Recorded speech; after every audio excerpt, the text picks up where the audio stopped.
पुणे नाशिक या 266 किलोमीटरच्या रेल्वे मार्गाची सर्वे मोजणी सुरू असून हायड्रोपेनियम सिस्टीम ही एजन्सी मोजणी करीत आहे. टोटल स्टेशन मशीन या तंत्रज्ञानाच्या मदतीनं ही मोजणी केली जात असून ही मोजणी पुणे, चाकण, राजगुरुनगर, मंचर, नारायणगाव, आळेफाटा, बोटा आदी परिसरात झाली असून सध्या घारगाव परिसरामध्ये मोजणी सुरू आहे. या मोजणीसाठी 2 टीम तयार केल्या असून पहिली टीम स्टेकआउटनं सेंटर लाईनचे पॉईंट देत आहे, तर दुसरी टीम सेंटर लाईनपासून लेफ्ट आणि राईट 25-25 मीटर मोजणी करीत असून मार्किंग केली जात आहे. या रेल्वे मार्गामुळे चाकण, संगमनेर, सिन्नर आणि नाशिक येथील औद्योगिक वसाहती एकमेकींशी जोडल्या जातील. त्यामुळे हा मार्ग माल वाहतुकीसाठी बूस्टर डोस ठरणार असून रेल्वेच्या प्रस्तावित रेल्वे मार्गांपैकी 145 किलोमीटर पुणे जिल्ह्यातून, 59 किलोमीटर नगर तर 62 किलोमीटर लोहमार्ग नाशिक जिल्ह्यातून जाणार आहे.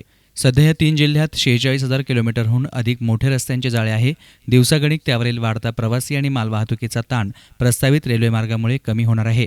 यामध्ये जमिनींपैकी सिंचनाखालील 21.41%, बागायती 2.21%, जिरायती 30.02%, बरड 34.45% जमिनीचे अंदाजे अधिग्रहण करावे लागणार आहे.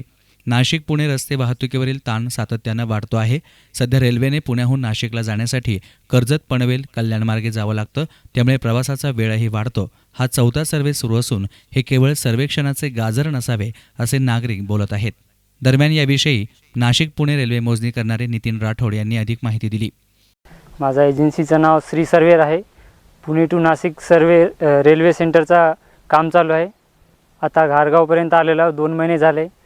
पुणे, चाकण, मंचर, नारायणगाव हा 2 महिनेपर्यंत झालेला आहे. इथून पुढे चालू आहे अजून काम आमचा नाशिकपर्यंत.